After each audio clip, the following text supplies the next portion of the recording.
ചേട്ടാ, LDF സർക്കാരിന്റെ കാലത്ത് കുഴിച്ചു മൂടപ്പെട്ട പല സത്യങ്ങളും അത് പുറത്തു വന്നുകൊണ്ടിരിക്കുകയാണ്. ഇപ്പോൾ നവകേരള മാർച്ചിൻ്റേതാവട്ടെ, അല്ലെങ്കിൽ ഭൂപരിഷ്കരണ നിയമത്തിൻ്റേതാവട്ടെ, ഇനിയിപ്പോൾ പുറത്തു വരാനുള്ളത് നവീൻ ബാബുവിൻ്റെ ആ ഒരു മരണത്തിലെ ദുരൂഹതയാണ്. അതായത് ഒരു മീറ്റിങ്ങിൽ ഒരു ജില്ലാ പഞ്ചായത്ത് പ്രസിഡന്റ് വന്ന് പരസ്യമായി അദ്ദേഹത്തെ അവഹേളിക്കുന്നു. ഒരു ജനപ്രതിനിധിക്ക്, ഒരു ബ്യൂറോക്രാറ്റിനെ എങ്ങനെ ഇത്ര രീതിയിൽ തരം താഴ്ത്താൻ കഴിയും? ആ ജനങ്ങളുടെ അദ്ദേഹം അത് മാത്രമല്ല, അദ്ദേഹത്തിന്റെ യാത്രയയപ്പ് ചടങ്ങിൽ വന്ന് വിളിക്കാത്തൊരു അതിഥിയായിട്ട് വന്ന് കയറിയാണ് ഈ PP ദിവ്യ എന്ന ജില്ലാ പഞ്ചായത്ത് പ്രസിഡന്റ് ഈ ഒരു ഇത്ര അധികം തേജോവധം ചെയ്യുന്നത്. അതിൽ മനസ്താപം കൊണ്ട് അദ്ദേഹം പിറ്റേ ദിവസം അദ്ദേഹത്തിന്റെ ജീവൻ ഉപേക്ഷിക്കുന്നു. ഇതിൽ ഉത്തരവാദിയായ PP ദിവ്യയെ ഇതുവരെയും ഒരു മാതൃകാപരമായ രീതിയിൽ ശിക്ഷ നടപടിയിലേക്ക് എത്തിക്കാൻ ഒരു സർക്കാർ ശ്രമിച്ചിട്ടില്ല. ഇനിയുള്ള, അല്ലെങ്കിൽ ആ നവീൻ ബാബുവിൻ്റെ കുടുംബത്തിൻ്റെ ആകെയുള്ള ഒരു ആശ്രയം നമ്മുടെ ഈ ഒരു UDF സർക്കാരാണ്. എന്തായിരിക്കും ഇനി ഒരു ശിക്ഷാ നടപടി, അല്ലെങ്കിൽ ഇനിയുള്ള ആ കേസിൻ്റെ നടപടി കാര്യങ്ങൾ എങ്ങനെയായിരിക്കും? അത് ആഷിക്ക് ഇതിൽ നോക്കുകയാണെങ്കിൽ നവീൻ ബാബുവിൻ്റെ മരണവുമായിട്ട് കണ്ണൂരിലെ മുൻ ADM ആയിരുന്ന നവീൻ ബാബുവിൻ്റെ മരണവുമായി ബന്ധപ്പെട്ട് വിഷയത്തിൽ ഇതിൽ PP ദിവ്യയെ ശിക്ഷിക്കപ്പെടുന്നു എന്നുള്ളത് മാത്രമല്ല, ഇതിനകത്ത് ഒരുപാട് വിഷയങ്ങളുണ്ട്. ഇതിനകത്ത് പ്രശാന്തൻ എന്ന് പറഞ്ഞ ഒരാളാണ് നവീൻ ബാബുവിനെതിരെ കൈക്കൂലി ആരോപണം ഉന്നയിച്ചതെന്ന് പറയുന്നുണ്ട്. ഈ പറയുന്ന പ്രശാന്തൻ എന്ന് പറയുന്ന ആള് പരിയാരം മെഡിക്കൽ കോളേജിൽ, അതായത് CPM നിയന്ത്രണത്തിനുള്ള മെഡിക്കൽ കോളേജിലെ ഒരു ഇലക്ട്രീഷ്യൻ സ്റ്റാഫാണ്. ഇയാളാണ് ഒരു പെട്രോൾ പമ്പ് തുടങ്ങാൻ വേണ്ടി ഒരു അപേക്ഷയുമായി അന്നത്തെ ADM ആയിരുന്ന നവീൻ ബാബുവിൻ്റെ അടുത്ത് പോയി. ആ സമയത്ത് ഇത് കൃത്യമായി നടന്നില്ല. അതിന് ഭാഗമായി ഇവിടെ കൈക്കൂലി ചോദിച്ചു എന്നാണ് പറയുന്നത്. അപ്പോൾ ഈ പ്രശാന്തൻ എന്ന് പറയുന്ന ആൾക്ക് ഒരു പെട്രോൾ പമ്പ് തുടങ്ങാനുള്ള സാമ്പത്തിക ശേഷിയുണ്ടോ, അതോ നവീൻ ബാബു അല്ലെങ്കിൽ ഈ പ്രശാന്തൻ വേറെ ആരുടെയെങ്കിലും ബിനാമിയായിരുന്നോ? ഇതൊരു വലിയ ചോദ്യമുണ്ട്. കാരണം ഈ പ്രശാന്തൻ എന്ന് പറയുന്ന ഒരാൾക്ക് വേണ്ടി ഒരു ജില്ലാ പഞ്ചായത്ത് പ്രസിഡന്റ് തന്നെ നേരിട്ട് വന്ന്, അത് CPM-ന്റെ കണ്ണൂരിലൊരു മുഖമാണ്, വളർന്നു വരുന്ന ഒരു നേതാവാണ്, വലിയ സ്ഥാനങ്ങളിൽ എത്തുമെന്ന് CPM അടക്കം പ്രതീക്ഷിക്കുന്ന ഒരു നേതാവാണ്. ഒരുപക്ഷെ ഈ തെരഞ്ഞെടുപ്പിൽ നിയമസഭാ തെരഞ്ഞെടുപ്പിൽ അവർക്കൊരു സീറ്റ് വരെ ലഭിച്ചു. തീർച്ചയായിട്ടും തളിപ്പറമ്പ് സീറ്റിൽ തന്നെ ചിലപ്പോൾ പരിഗണിക്കപ്പെടേണ്ടിയിരുന്ന ഒരു നേതാവായിരുന്നു. ആ രീതിയിൽ ചർച്ചകൾ വരികയായിരുന്നു. ഈ PP ദിവ്യ തന്നെ ഈ പറയുന്ന ഒരാൾക്ക് വേണ്ടി ഇറങ്ങി പുറപ്പെടുകയാണ്. അതെന്തിനു വേണ്ടിയായിരുന്നു? അതൊരു വലിയ ചോദ്യമാണ്. കാരണം ഈ പ്രശാന്തനും PP ദിവ്യയും തമ്മിൽ എന്തെങ്കിലും ബന്ധമുണ്ടോ, അല്ലെങ്കിൽ ഇവർ തമ്മിൽ എന്തെങ്കിലും, ഈ പ്രശാന്തൻ വേറെ ആരുടെയെങ്കിലും ബിനാമി ആയിരുന്നോ?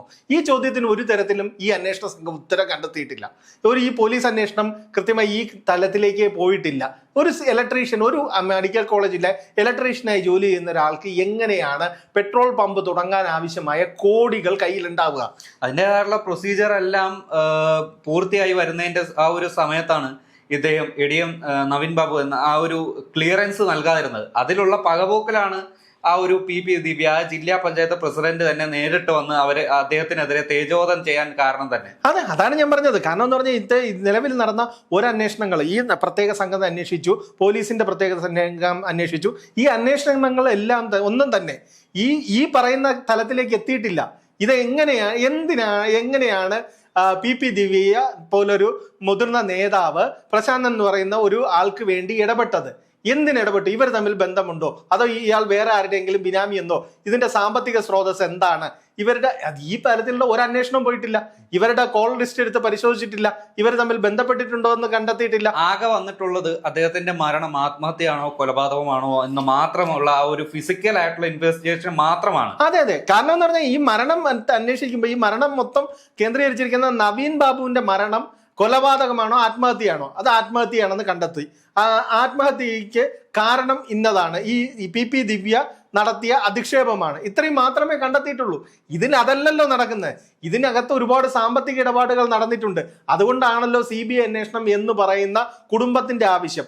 ഇതാരാണ് നവീൻ ബാബു എന്ന് കൂടെ നമ്മൾ ആദ്യം തന്നെ ആലോചിക്കണം. കാരണം അടിയുറച്ച CPM വിശ്വാസിയായ ഒരു ഫാമിലിയാണ്, പാർട്ടി കുടുംബത്തിൽ നിന്നുള്ള നവീൻ ബാബുവിന്റെ ഭാര്യ, അല്ലെങ്കിൽ നവീൻ ബാബുവിന്റെ ഭാര്യയായ മഞ്ജുഷ ഈ ആവശ്യവുമായി ചെല്ലുമ്പോൾ, ഹൈക്കോടതി അടക്കം സമീപിക്കുമ്പോൾ അതിനെ സർക്കാർ ശക്തമായി എതിർക്കുകയാണ്. അപ്പോൾ ഒരു പാർട്ടി കുടുംബത്തിലുള്ള ഒരാൾ മരിച്ചപ്പോൾ ഈ മറ്റ് ഘടകങ്ങൾ കൂടി അന്വേഷിക്കണം എന്ന് പറയുമ്പോൾ എന്തിനാണ് എതിർക്കുന്നത്? എതിർക്കുന്നതിൽ തന്നെ നമുക്ക് ചോദിച്ചൂടെ ഇതിൽ എന്തെങ്കിലും കൃത്യമായ ദുരൂഹതയുണ്ടെന്ന്? അതുകൊണ്ടാണ് ഇന്ന് നവീൻ ബാബുവിന്റെ ഭാര്യയും അടക്കമുള്ള കുടുംബാംഗങ്ങൾ മുഖ്യമന്ത്രി വി.ഡി. സതീശനെ നേരിട്ട് കണ്ട് ഒരു CBI അന്വേഷണം വേണമെന്ന ആവശ്യം ഉന്നയിക്കുന്നത്. ഈ CBI അന്വേഷണം എന്ന ആവശ്യം CPM വല്ലാതെ ഭയപ്പെടുത്തുന്നുണ്ട്. അതുകൊണ്ടാണല്ലോ ഞാൻ പറഞ്ഞത്, സർക്കാർ കഴിഞ്ഞ പിണറായി സർക്കാർ നഖസിദ്ധാന്തം എതിർത്തതും വലിയ വക്കീലന്മാരെ ഉപയോഗിച്ച് വാദിപ്പിച്ചതും ഈ CBI അന്വേഷണം വരരുതെന്നാണ്. അതായത് സർക്കാരിന്റെ കീഴിലുള്ള ഒരു ഉദ്യോഗസ്ഥന്റെ മരണം അത് പൂഴ്ത്തിവെക്കാൻ സർക്കാർ തന്നെ പ്രതിഭാഗമായി ചേർന്ന് കോടതിയിലേക്ക് ഹർജി നൽകുകയാണ്. എന്തൊരു വിരോധാഭാസമാണ് നമ്മുടെ കേരളത്തിൽ നടന്നത്. അതാ കാരണം എന്ന് വെച്ച് കഴിഞ്ഞാൽ അവർക്ക് ഈ മരണം മാത്രം അന്വേഷിച്ചാൽ മതി, മരണത്തിനപ്പുറത്തേക്കുള്ള കാര്യങ്ങളിലേക്ക് പോകരുതെന്നുള്ളതാണ് നിലപാട്. കാരണം ഇതിനകത്ത് ഇയാളൊരു CPM കാരനായിരിക്കാം, അല്ലെങ്കിൽ ചിലപ്പോൾ CPM നേതാക്കളുടെ തന്നെ ബിനാമി ആയിരിക്കാം. അങ്ങനെ എന്തൊക്കെയോ ഇടപാടുകൾ ഉണ്ട്. അതുകൊണ്ടാണ് ഈ മരണത്തെ ഞാൻ ചോദിക്കട്ടെ, ഇത് ഈ നവീൻ ബാബുവിന്റെ മരിച്ചു എന്നറിയുന്നു ക്വാർട്ടേഴ്സിൽ തൂങ്ങി നിൽക്കുന്ന നിലയിലാണ് കണ്ടെത്തിയത്. ബോഡി അഴിച്ചിറക്കുന്ന അടക്കം ബന്ധുക്കൾ ആരും ഇല്ലാതെ അതിവേഗത്തിൽ ഇൻക്വസ്റ്റ് നടത്തുന്നു, പോസ്റ്റ്മോർട്ടം ഘട്ടത്തിലേക്ക് പോകുന്നു. ഇതിന് ശേഷം എന്തുണ്ടായി? അല്ലെങ്കിൽ ഇൻക്വസ്റ്റിൽ എന്തുണ്ടായി? ബന്ധുക്കളൊന്നും ഇല്ലാതെ ഇത്ര അതിവേഗത്തിലുള്ള നീക്കം എന്തിനായി? പോലീസ് തന്നെ മുൻകൈ എടുത്ത് ആ ഒരു മൃതദേഹത്തിന്റെ ഇൻക്വസ്റ്റ് കാര്യങ്ങൾ, പോസ്റ്റ്മോർട്ടം നടപടി വരെ അവരുടേതായിട്ടുള്ള എല്ലാം അതിവേഗമാണ് നടക്കുന്നത്. CPM കണ്ണൂർ ജില്ലാ സെക്രട്ടറി ആയിരുന്ന MV ജയരാജനൊക്കെ നേരിട്ട് വന്ന് നിൽക്കുന്നു, പോസ്റ്റ്മോർട്ടം അടക്കം നടക്കുന്നു, നാട്ടിൽ കൊണ്ടുവന്ന് സംസ്കരിക്കാനുള്ള ഒരു വെമ്പലാണ്. അത് എല്ലാരും വിചാരിക്കുന്ന പാർട്ടി കുടുംബമായ നവീൻ ബാബുവിന്റെ കുടുംബത്തോടുള്ള ഉത്തരവാദിത്വം കൊണ്ടാണ്. പക്ഷെ അതിനിടയിൽ ഒരു കത്ത് കിട്ടിയതായിട്ടുള്ള ഒരു അഭ്യൂഹം ഉണ്ടായിരുന്നു. ആ ഒരു കത്തിനെ കുറിച്ച് പിന്നീട് ഒരു പരാമർശം ഉണ്ടായില്ല. ഈ കേസിലെ പല കാര്യങ്ങളും അതുപോലെ പൊഴുത്തപ്പെട്ടു പോയതാണ്. കാരണം എന്ന് പറഞ്ഞാൽ അന്വേഷണ സംഘം കൃത്യമായി അന്വേഷണം നടത്തിയതില്ല. ഇവരെല്ലാം PP ദിവ്യ എന്ന് പറയുന്ന ഒറ്റ പ്രതിയിലേക്ക് കാര്യങ്ങൾ നിർത്തി അതിലൊരു പുകമറ സൃഷ്ടിക്കാനാണ് ശ്രമിച്ചത്. ഈ ബാക്കിയുള്ള ഇവരുടെ സാമ്പത്തിക ഇടപാടുകൾ അന്വേഷിച്ചിട്ടില്ല, ഇവർ തമ്മിലുള്ള കോളുകളുടെ ഹിസ്റ്ററി അന്വേഷിച്ചിട്ടില്ല, ഒന്നും പരിശോധിച്ചിട്ടില്ല. ഒന്നുമില്ലെങ്കിലും ആ ഒരു പെട്രോൾ പമ്പിന്റെ അതിന്റെ ഒരു ആധികാരികത അല്ലെങ്കിൽ അതിന്റെ ക്വാളിഫിക്കേഷൻ അല്ലെങ്കിൽ ആ ഒരു ഫിറ്റ്നസ് ഉണ്ടല്ലോ, അതിന്റെ രീതിയിലെങ്കിലും ഒരു ഇൻവെസ്റ്റിഗേഷൻ നടത്താമായിരുന്നു. അതെ, ഒന്നും നടന്നിട്ടില്ല, ഒരു അന്വേഷണവും നടത്തില്ല. ഇത് തുടങ്ങാൻ പോകുന്ന ആൾക്ക് ഇതിന് മാത്രമുള്ള സാമ്പത്തിക ശേഷി ഉണ്ടോ എന്ന് പോലും അന്വേഷിച്ചിട്ടില്ല. ഒന്നും അന്വേഷിച്ചിട്ടില്ലല്ലോ. ഇവിടെ ആരോഗ്യമന്ത്രിയായിരുന്ന വീണ ജോർജ് ഈ പ്രശാന്തനെതിരെ ഒരു അന്വേഷണം പ്രഖ്യാപിച്ചു. ഈ വീണ ജോർജ് പ്രഖ്യാപിക്കുന്നതെല്ലാം എന്ത് സംഭവം ഉണ്ടായാലും ഉടനെ ഒരു അന്വേഷണം, ഒരു സമിതി. ഇതൊന്നും റിപ്പോർട്ടായിട്ട് വരാറുമില്ല. ഈ റിപ്പോർട്ട് അനുസരിച്ച് ഒരു നടപടി സ്വീകരിക്കാറില്ല.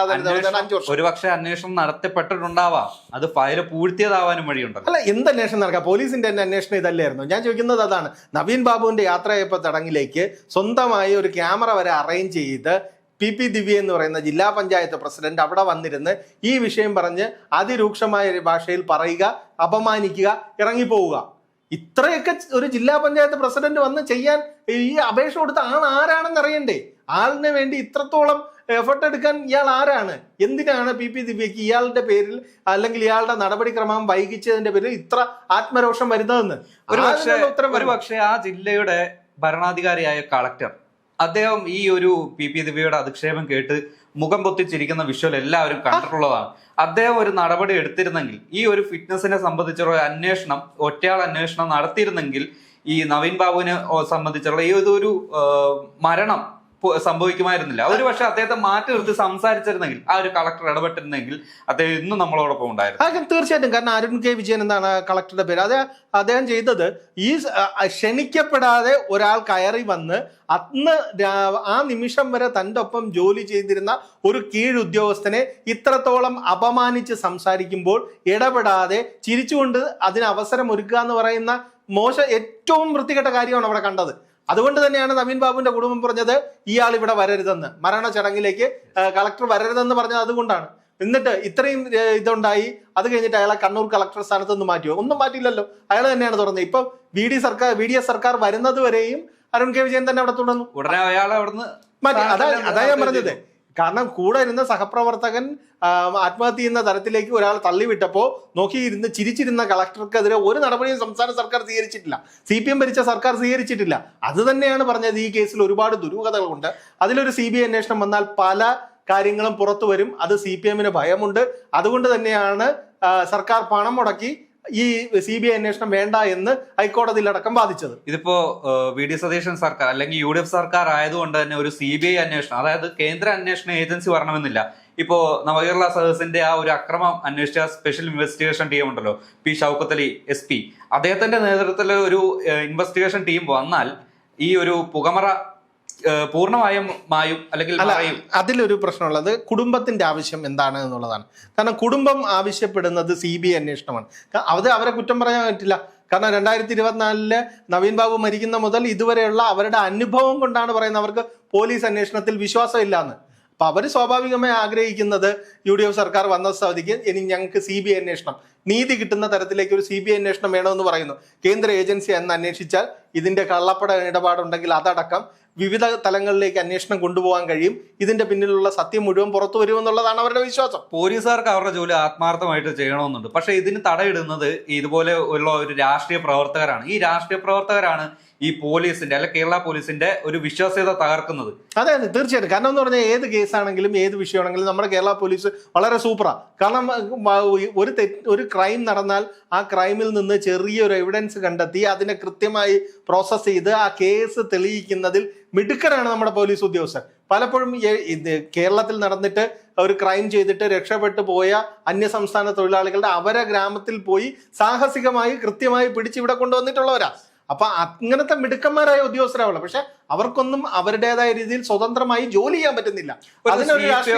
ഒരു CPO മുതൽ അല്ലെങ്കിൽ DGP വരെ ഇപ്പൊ ഒരു പഞ്ചായത്ത് ഒരു ഭരണ പാർട്ടിയിലുള്ള ഒരു പഞ്ചായത്ത് മെമ്പറെ വരെ പേടിച്ച് ജോലി ചെയ്യേണ്ട ഒരു അവസ്ഥയാണ്. ഇപ്പൊ നമ്മൾ തെരഞ്ഞെടുപ്പ് സമയത്ത് കണ്ടിരുന്നു. എന്റെ നാട്ടിലാണ്, പൂഞ്ഞാറില് സെബാസ്റ്റ്യൻ കുളത്തെങ്കൽ MLA ഒരു SIയോട് ആക്രോശിച്ച് പറയുകയാണ്, DGPയുടെ റാങ്കാണ് എനിക്ക്, ആ പ്രോട്ടോകോൾ ഉണ്ട് എനിക്ക്, അതിന് എനിക്ക് അനുസരിച്ച് നിന്നാൽ മതിയെന്ന്. അതായത് ഇലക്ഷൻ പ്രചാരണ ചട്ടം നിൽക്കുമ്പോഴും ഇവരുടെ ഉള്ളിലുള്ള ഒരു അഹംഭാവമുണ്ട്. അതായത് അധികാരമുള്ളിടത്തോളം കാലം നമ്മളെ ഒന്നും ചെയ്യാൻ കഴിയില്ല എന്നുള്ള അഹംഭാവം. ആ ഒരു അഹംഭാവമാണ് പോലീസിന് പിന്നോട്ടടിക്കുന്നത്. ഈ പിന്നോട്ടടിക്കുന്ന ഒരു സ്വഭാവമാണ് സാധാരണ ജനക്കാർക്ക് പോലീസിനോടുള്ള വിശ്വാസ്യത കയറുന്നത്. അല്ല, അത് അവരുടെ ഒരു ഗതികേടാണ് പോലീസിന്റെ. പോലീസ് കൃത്യമായി പ്രവർത്തിക്കാൻ തയ്യാറാണ്. അവർ ചില രാഷ്ട്രീയ ഒരു ചായ്വുള്ള പോലീസുകാരൊക്കെ ഉണ്ടാവും. അതായാലും ബഹുഭൂരിപക്ഷം വളരെ മിടുക്കരായി ജനങ്ങളെ സേവിക്കണമെന്ന് ചിന്തിക്കുന്ന പോലീസുകാരുണ്ടായിട്ടാണ് നമ്മുടെ നാട്ടിൽ ഇത്രയെങ്കിലും ക്രമസമാധാന പ്രശ്നങ്ങളില്ലാതെ മുന്നോട്ട് പോകുന്നത്. ഈ അനാവശ്യമായ രാഷ്ട്രീയ ഇടപെടലുകളാണ് ഇവരെയും തളർത്തുന്നത്. കാരണം ഒന്ന് പറഞ്ഞാൽ ഉടൻ തന്നെ മേളിലോട്ട് വിളിക്കുന്ന സ്ഥലമാണ് ട്രാൻസ്ഫർ അല്ലെങ്കിൽ ഒരു ശിക്ഷാ നടപടിയാണ്. അത് അയാളുടെ സർവീസ് ബുക്കിനെയൊക്കെ ബാധിക്കുന്നത്. അപ്പൊ സ്വാഭാവികമായിട്ട് ചില പോലീസ് ഉദ്യോഗസ്ഥർ ഈ രാഷ്ട്രീയക്കാർക്കൊന്ന് നട്ടല് വളച്ചു കൊടുക്കും. അപ്പൊ അങ്ങനെ ഒരു നടപടി ഉണ്ടാകുന്ന ഒരു സാധാരണക്കാരന് നീതി നിഷേധിക്കപ്പെടുകയാണ്. ആ രീതിയിൽ മാറ്റം വരണം. രാഷ്ട്രീയ നേതാക്കൾ പോലീസിന്റെ വിഷയത്തിൽ അനാവശ്യമായ ഇടപെടലുകൾ നിർത്തണം. ഇപ്പൊ അതുപോലത്തെ ഒരു ഇടപെടലാണ് ഇപ്പൊ ഈ PP ദിവ്യ ഒളിവിൽ പോയ ഒരു സമയത്ത്. അവർ കണ്ണൂർ ടൗണിൽ തന്നെ ഉണ്ടായിരുന്നു. എന്നിട്ടും പോലീസിന് ഇവരെ കണ്ടെത്താനായില്ല. 10-11 ദിവസത്തോളം ഇവരെ കണ്ടെത്താനായില്ല. അല്ല, PP ദിവ്യ ആരായിരുന്നു ആ സമയത്ത്? കേരളം ഭരിക്കുന്ന CPMന്റെ ഒരു കണ്ണൂരിലെ മുഖം. അവരെ എങ്ങനെ പോലീസ് അറസ്റ്റ് ചെയ്യും? ഇവിടെ നിന്ന് സംസ്ഥാന തലത്തിൽ നിന്നല്ല സർക്കാർ തലത്തിൽ നിന്ന് പിടിച്ചോ എന്ന് പറഞ്ഞ് അനുമതി കിട്ടാതെ ഇവർക്ക് ചെയ്യാൻ പറ്റില്ല. കാരണം അത്രയ്ക്ക് പവർഫുൾ ആയ ഒരു ആളാണ് PP ദിവ്യ. ചേട്ടാ, അതുപോലത്തെ ഒരു കാര്യം തന്നെയല്ലേ കറക്റ്റ് തലസ്ഥാനത്ത് 2 ദിവസം മുമ്പ് നടന്നത്. അതായത് ED ഉദ്യോഗസ്ഥരെ ആക്രമിച്ച കേസ്. ഈ പോലീസിന്റെ കയ്യെത്തും ദൂരത്ത് അവരുണ്ട്, എന്നിട്ടും അവരെ പിടിക്കാനാവുന്നില്ല. അല്ല, അതിൽ ADGP അടക്കം ഉള്ളവർ അവരുടെ കൈയും കാലും പിടിക്കുകയാണ്. ഇതുപോലെ നാണം കെട്ട ഒരവസ്ഥ. അല്ല, അതിനകത്ത് ഇന്നലെ നമ്മളെ മുഖ്യമന്ത്രി ഒരു വിശദീകരണം തന്നിട്ടുണ്ട്. ഓൾറെഡി ഒരു ക്രമസമാധാന പ്രശ്നം നടന്നിരിക്കുന്ന ഒരു സ്ഥലം, അവിടെ നിന്ന് നമ്മൾ പാർട്ടി ഓഫീസിലേക്ക് ഇരച്ചു കയറി പ്രതികളെ പിടിക്കുന്നതിൽ നല്ലത് നമുക്ക് എന്താണ് ആവശ്യം? പ്രതികളെ പിടിക്കുക എന്നുള്ളതാണ്. പാർട്ടി ഓഫീസിൽ പോലീസ് കയറി കഴിഞ്ഞാൽ ഇത് എന്താണ് നടന്നത്? ഒരു ഭരണം നഷ്ടപ്പെട്ട് 10 വർഷമായി അധികാരത്തിന്റെ എല്ലാ സുഖലോലുപതയും അനുഭവിച്ചിരുന്ന ഒരു വിഭാഗം ഭരണം നഷ്ടപ്പെട്ട് അധികാരം നഷ്ടപ്പെട്ട് ജനങ്ങളാൽ തിരസ്കരിക്കപ്പെട്ട് അതിന്റെ എല്ലാ നാണക്കേടുമായിരിക്കുകയാണ്. അപ്പൊ അവർക്ക് അക്രമത്തിനുള്ള വഴിയാവും. ഇപ്പൊ പോലീസ് ഒരു പാർട്ടി ഓഫീസിൽ കയറി എന്ന് പറഞ്ഞാൽ CPM അതിനെ വൈകാരിക വിഷയമായി എടുത്ത് തെരുവിലിറങ്ങി തെരുവ് മൊത്തം സംഘർഷം ഉണ്ടാക്കും, മാറും. ആ ഒരു സാധനം ഒഴിവാക്കാനാണ് പോലീസ് അവിടെ നിന്ന് പിൻവാങ്ങിയത്. പക്ഷെ പോലീസ് നടപടി ശക്തമായിട്ട് എടുത്തു. ഇപ്പൊ ഇത്ര പേരായി, 19 പേരായി ആ കേസിൽ അറസ്റ്റിലാവുന്നത്. ഇവരെല്ലാം റിമാൻഡിലുമായി വധശ്രമ അടക്കമുള്ള വകുപ്പുകൾ ഇട്ടിട്ടുണ്ട്. അപ്പൊ അതുകൊണ്ടാണ് പോലീസ് പിൻവാങ്ങി നിൽക്കുന്നത്.